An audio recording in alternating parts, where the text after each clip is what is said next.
Aloha, I'm Alana Kay and this is Spirit of Maui. Today's show is Inquire Within. And today I have some wonderful guests with me that I've known for a really long time, and they are professional intuitives of different kinds, and you're going to find out about that. We're going to be talking about the different types of intuition. But the thing that we're going to be focusing on is that this is part of your human arsenal, and not everybody has ventured to go there. But we have, so we have developed our gifts through our lives, and we're going to be sharing that with you. And in the first half of our show, we're going to be talking about how it works for us and how it benefits your life, and it benefits your happiness, your flow, and countless other things. And then so this is part one, and we're going to be talking about that. And then in part two, we will be talking about how you can work on developing it for yourself or develop the gift of reading for other people. So we're going to really be getting into a lot of different things, but first I want to introduce my guests. And Lorraine, Barrie, and Helen Kritzler are here, and we're longtime Maui residents. We've known each other going way back, doing at least 20 years. Oh, you know what? I think we're forgetting what year it is. We've known each other from about 25 years. It gets to that. Yeah. We've known each other since about 2000. So we've done spirit fairs together. We've been in choirs together. We've done fundraisers, and lately improv. We've been doing a lot of improv together. And so we're all very different. We're very much the same. We're sisters on us. We're like cosmic sisters, but we are very different in how we came into what we do, and our lives are very different. Our personalities are actually pretty different. But when it comes to humor, I don't know. We seem to be on the same page. We've been laughing for about an hour while we're setting up. We have a very patient crew. So we're going to start out with, first of all, I want to remind you that this is part of your human arsenal, and we all believe that everybody has it. It's a matter of developing it and taking the time, and like I said, we will be pointing out more specifically how you would do that in part two. So right now what I'd like to do is open up the discussion by sharing how you came into your intuitive gifts, like just kind of briefly going back to your childhood and like what inspired you, or when did you discover it? Did you have small opening, big opening? Lorraine, we'll start with you. Well, it's kind of like when you are something, you don't have a reference point to know what you're not. And when I was young, I was always upsetting adults, and I never knew why, because I would know things or be able to fix things that they couldn't, and it kind of freaked them out. But I didn't focus on that. I was obsessed with ESP.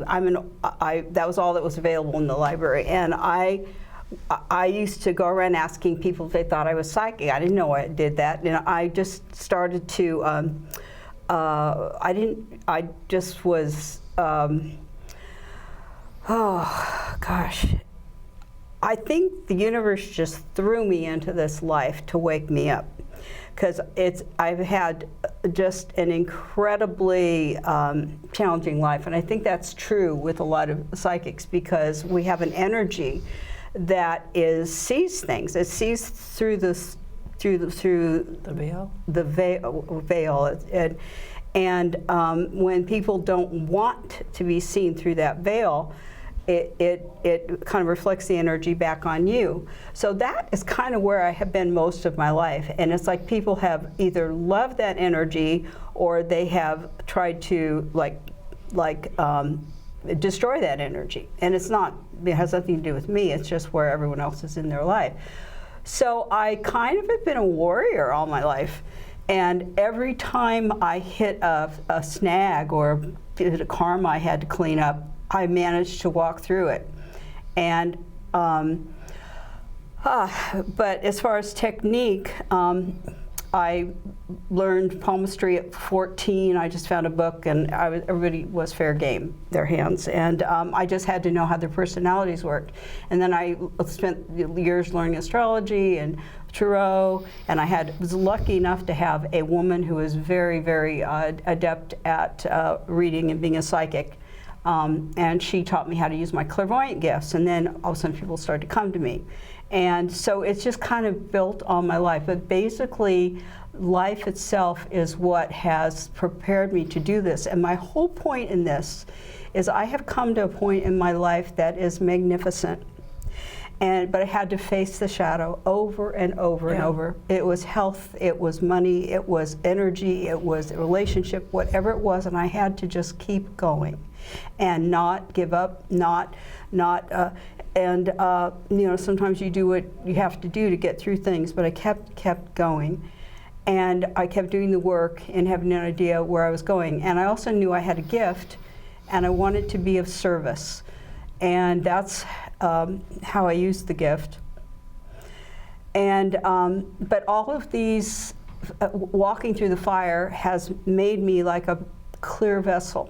Mm-hmm. It's burned away all so that I can actually hold that energy to do the readings, because it's like running 40,000 volts.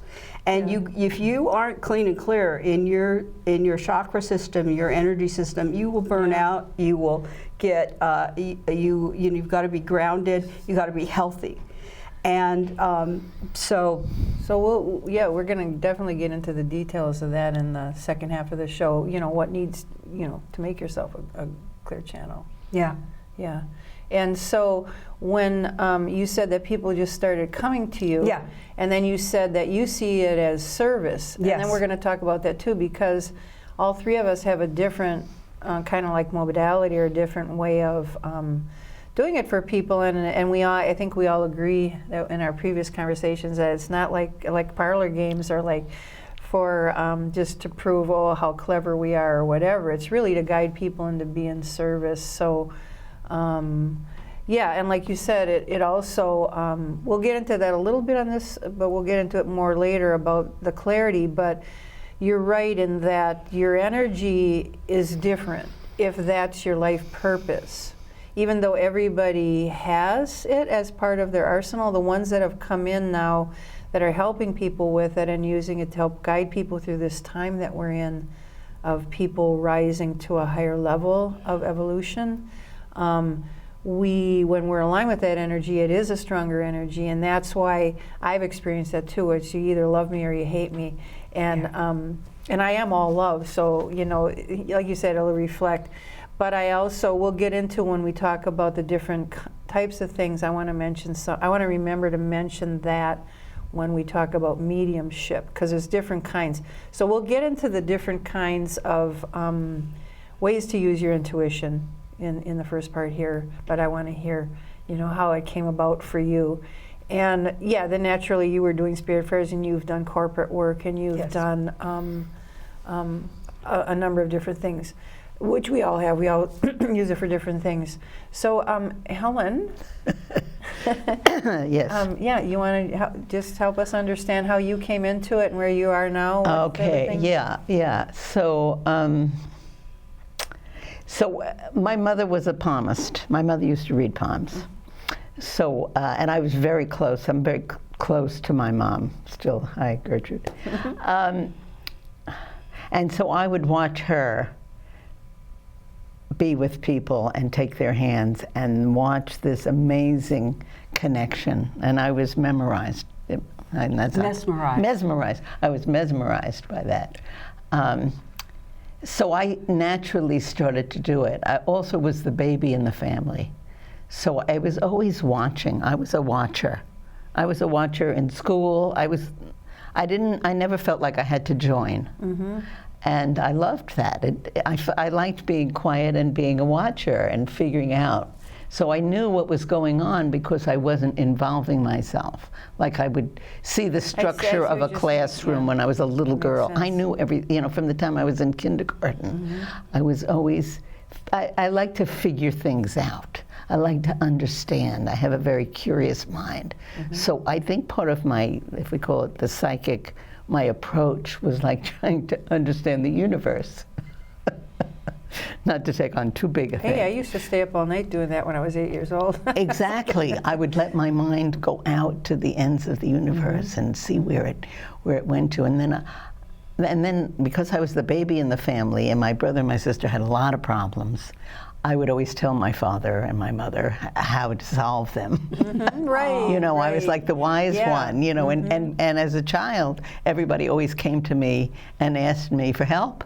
So I was always just like doing that naturally because I could see, you know, and I had a natural empathy, you know, like right, in the classroom, the kid that was left out, or in my family, the kid that was left out, I would always go and be friends with them, you know, because I would just had that empathetic heart, you know, that just. I think empathy is, yeah, it's a double-edged sword. But I know what you're saying. Yeah, it's just, yeah. Yeah, I've had to deal with that too. I feel people's pain, and I want everybody to be happy. Yeah, well, it was like looking, and I think as a reader, it became, what's the antidote? Right. I would figure out Right. what's the antidote to what they're going through. Right. You know. Exactly. So, yeah. I think that's, and then when I came, so I would be reading people's palms and growing up because it was, and then people would ask me, like I had a cousin who became a Tibetan monk, and so he would always, and he was always raising money for the monks, so he would always bring me to like parties and things like that, the Dalai Lama, whatever. Oh Helen, read their hands, you know, so then he could ask them for money afterwards. Whatever. So. But I didn't start doing it professionally till I came here to Maui. Okay, yeah, that's kind of where no, a little bit, yeah. So professionally, yeah, you grow up with this, both of you have that. I would say that both of you were practicing it more when you were younger, whereas me, I had to kind of hide it in my situation when I was younger, and I felt that I started to notice, first of all, I would have spirits in my room. And I remember, I had to be really young. I remember standing in my crib, so I had to be pretty young, and looking out, and I'm seeing like just spirits.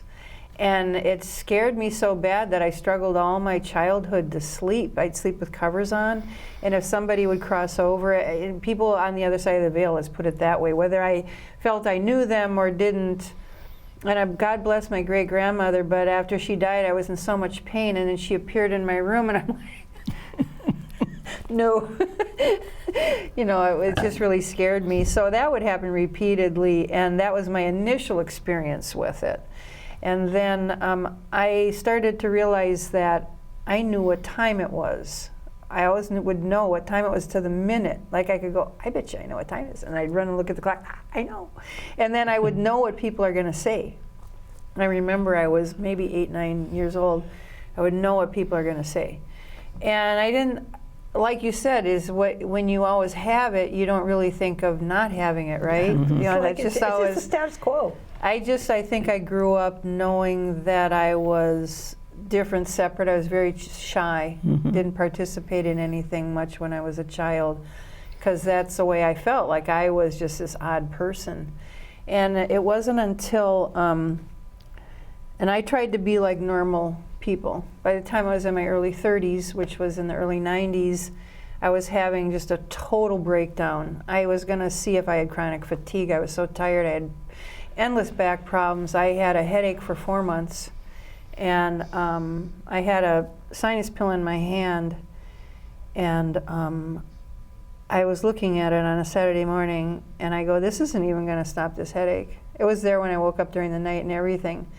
And I flopped down on the chair, and I said, God, what do you want me to do with my life? And I swear to God, at the F, life, the headache just went whoo. And so I had all of the little experiences, which a lot of people probably have. I would think if you came in, because that's your life purpose, you're going to have them more intensely, more frequently. You're going to better understand what they are, as I think we did to a certain extent.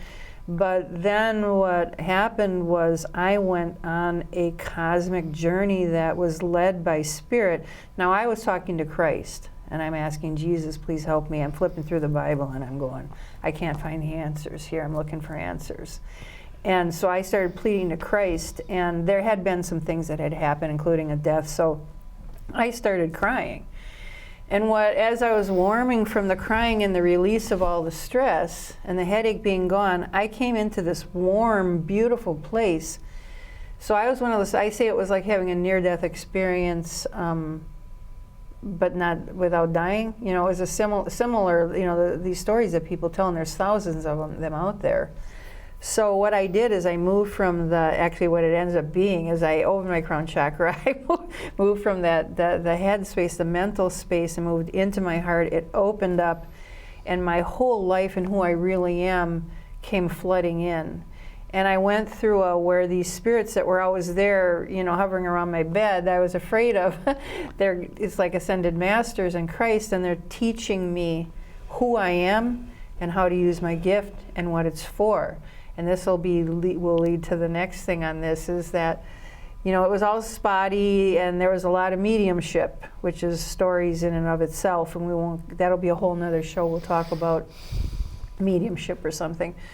But I was guided into understanding that when I stay deep inside, connected to my soul, that I can see other people's souls, and my purpose was to guide them in their true identity and their life purpose. And that's what it was supposed to be used for. And this is really important if you are going to open up your psychic channels, your intuitive. I don't really like to use the word psychic because it seems to imply mental. Whereas intuitive is where you're connecting to the unified field, is what I call it. You can call it God, you can call it Christ, whatever, unified field. And that's where all the knowledge is. And if you can stay connected to that, you'll get knowledge not only for yourself and insight for yourself, like you said, for solving problems, you know, you'd be the problem solver. So if it comes from that space, it's coming from the non-physical, where it's got like the bird's eye view of what's really going on, and it's deeper, it's wiser, the information is impeccable in that place. And then that's how you guide people. So I would connect with that in other people and help guide them. And I did a radio show. We did spirit shows. I mean, spirit fairs. We did, right? Yeah. You said you didn't do them with. Not with what's her name, Susan. Susie. With Susie O. But you know what it's like. Of course, no, I did fair. them. I did that. Yeah, we did them for fundraisers and stuff too. But I also did a radio show for 9 years on Blog Talk, and they went off the air this last January. And that was really fun because I could talk to people all over the world, mostly the United States, but you had access to everybody. And I'd help them with that too, but it was hard to steer people off of, they want to know, what is he thinking? Why doesn't my daughter talk to me? How come he hasn't called? You know, and what I learned how to do is to reroute, instead of saying, well, that's not the kind of questions I'm answering. I would read, like, what is behind that question? What are you really wanting to know?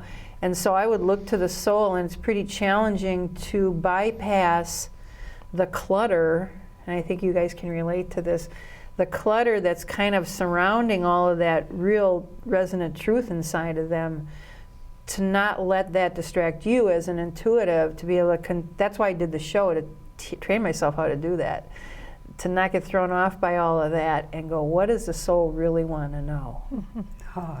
Right? And so it's pretty challenging as a reader, because you're dealing with your mechanics, and then you're dealing with your client too.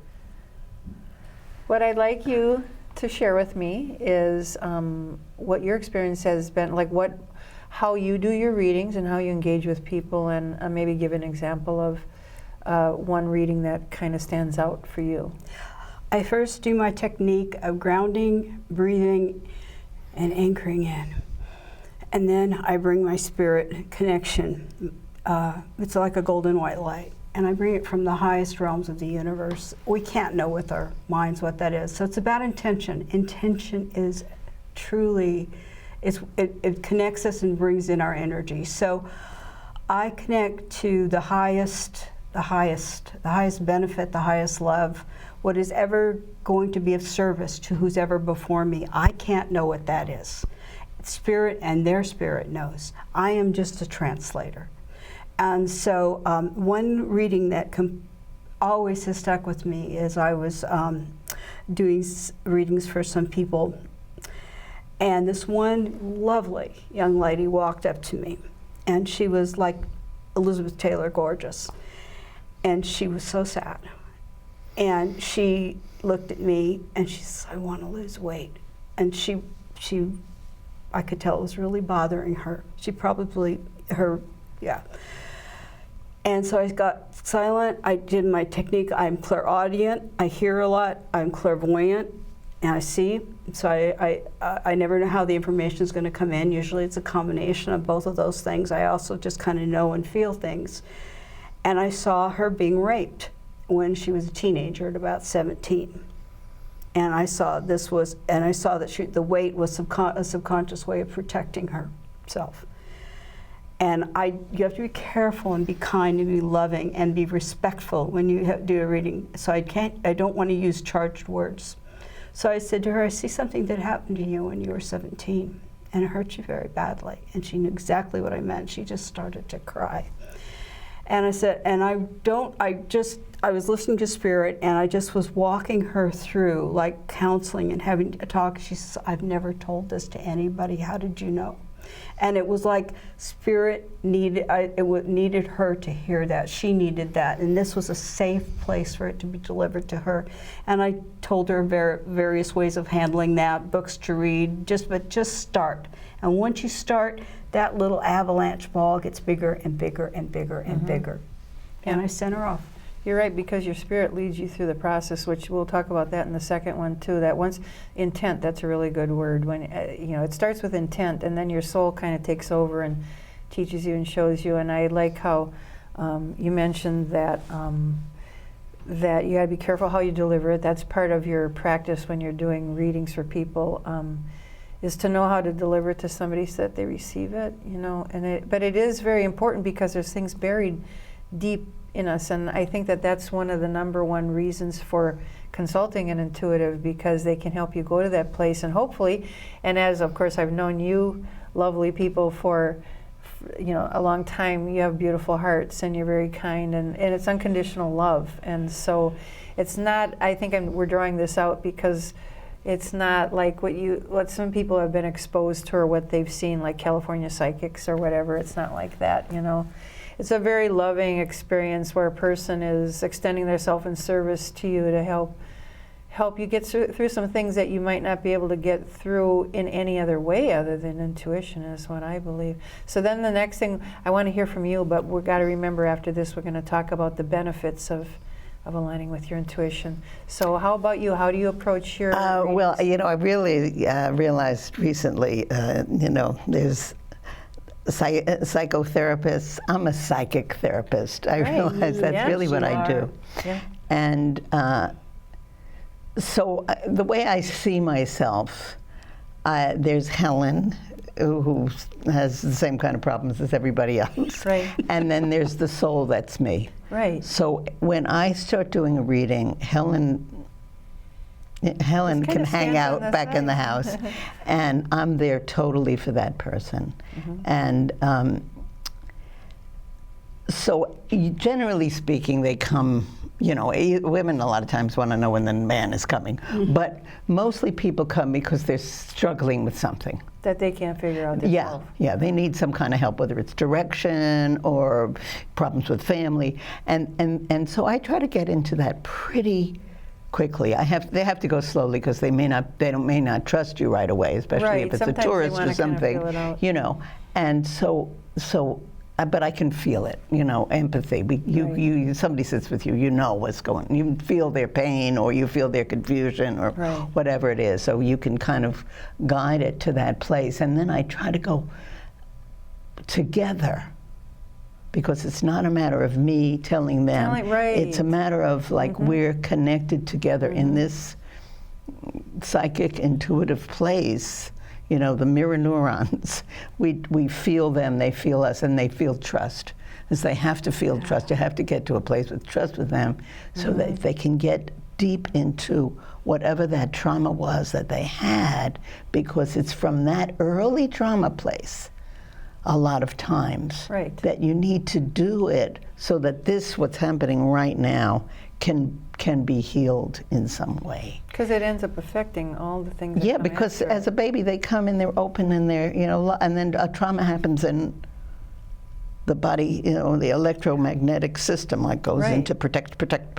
Yeah. So So we get into that space and we go through relieving whatever that thing is, and then I take them to, you know, many meditations, I know we've all had many different spiritual teachings, and so, you know, I try to bring a little Hawaiian in, and, you know, and you know, Buddhism and Muktananda and all the things that I've learned, and so in that place, we then share this energy, so instead of us being traumatized by what they're saying, they get lifted up. That's really good. You know, and then, you know, by the end of the session, we're like,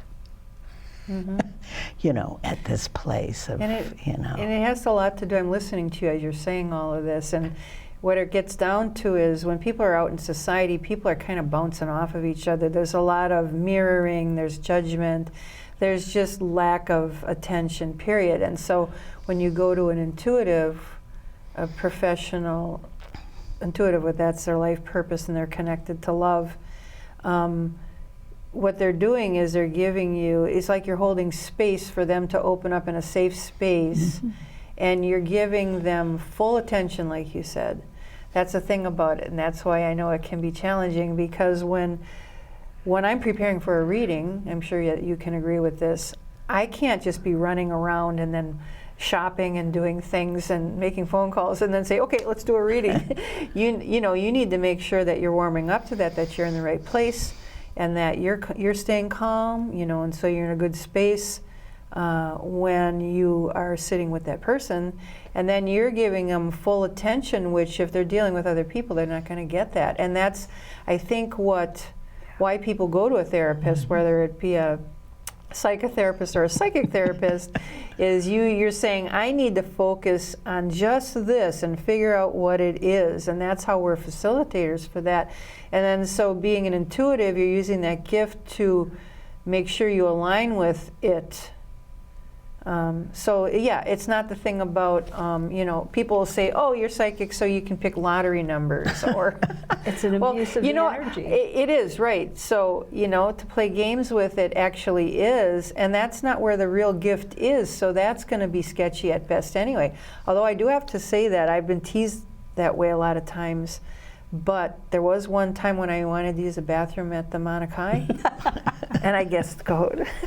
And you what? I guessed the code. Oh. And I never, it didn't work again after that. Right. It didn't. And I said, this is funny. This is exactly what people always say. And I go, no, that's not what it's for, but I'm really working. It is.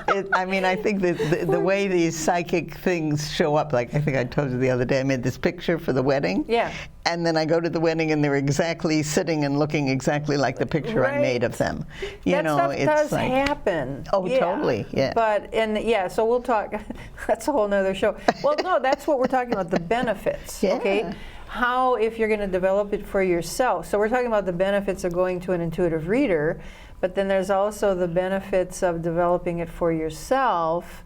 And we'll each give some examples of that. But the one thing I always think of is, you know, it makes your life smoother, and it also it enhances creativity is an important thing to engage in. Your creative. Everybody has creative gifts, but most people don't want to spend much time with them.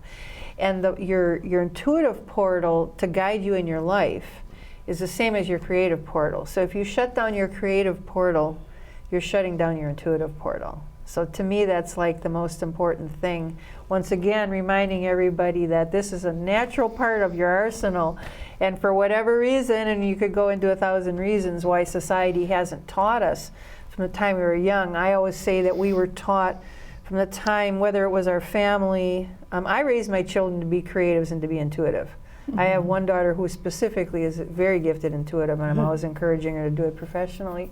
She's amazing. I can call her up with 2 people and she'll get, but she reads more. She doesn't read as a deep of a level as I do, but nonetheless what she does, when she comes in, she intuits dynamics in a relationship, that's also valuable too. So we're talking kind of about healing on the deeper level and connecting to the soul. But you can use it also to help people with some of the logistics of life too. So there's lots of different ways you can use it. And then there's mediumship. And then you guys are palm readers.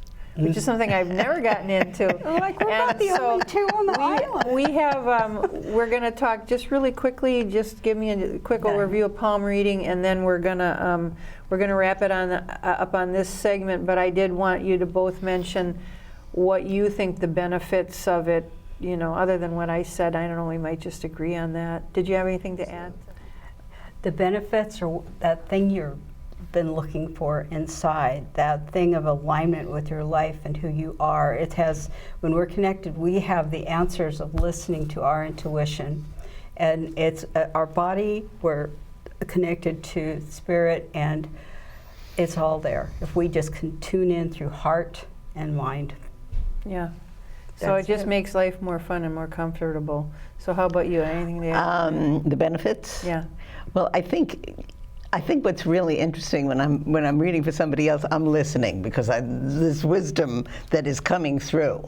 It's wisdom that comes through, you know, which is very different than Helen giving you an answer. Yeah. You know, and so I'm listening because the wisdom that we get, it's like, wow. Oh, I see what you're saying. Yeah, you learn even as you're channeling that realm. Oh, I got to remember this.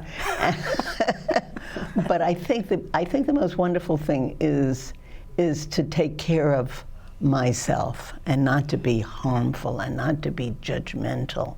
You know, that you realize that you can access this other intelligence. That's what I think intuition is. It is, yeah. You're tapping in, I call it the unified field. Yeah, so it like that you can get to that place no matter what I'm struggling with, and we all continue to have things that I struggle with. But I have that wisdom side that I can say, okay, Helen, let me help you. Yeah. And the biggie, it's like the thing, all the hardships and the challenges, if you can get through those, there is a gretter gift on the other side. It is equivalent, it's not unlike a superpower, but you have to get through that, and that's the greatest benefit. When you realize that there's an answer to everything, but you have to learn how to neutralize. So that other person who you've hired is being neutral for you and holding that space for you, but we can learn how to do that for ourselves. Yeah, so exactly. We're going to talk about that in the next segment. So real quick, we got to wrap it up. Can you just tell me real quick what you're picking up when, because I mentioned that a couple of times and we didn't mention it, when you're doing palm reading. So we're talking about using the intuition where we're connecting to energies, but when you're doing palm reading, we only have a few minutes left. All right, well, I'll just say that these two women are geniuses. No, it's just look at that hand. I mean, you start looking at hands and you go, wow, you know, this is a unique person, very, very unique. Very and the left hand and the right. Well, I see the. Well, I should let you talk. I use both. Yeah. Yeah, because it's like the dominant hand is usually how they've outplayed things in their life, and the recessive hand is kind of a map. And some people it's identical, some people it's not. And I just get both. It's kind of like almost like I just start, the hands start talking to me. Yeah. And then I start telling people about their lives, and it's very validating because it's like this total stranger. Yeah. I just have to say, we used to go to hotels. They would have parties for like all the bankers, the best bankers, the best, you know, real estate people, and we get to know what the hands of somebody who's a successful. So with experience, you gain a lot of that. You know what? Let's do this. Let's do a show on this. Okay. All right. I promise we're going to do a whole show on this because this sounds really interesting. Okay. Well, thank you so much but we're gonna take a break now, and then we're gonna do part 2. So join us again in part 2, where we're going to talk about how to develop your gifts. And so you can. We are recording this at Akaku Studios in Kahului, Maui, but you also find us on YouTube, Spirit of Maui. Aloha.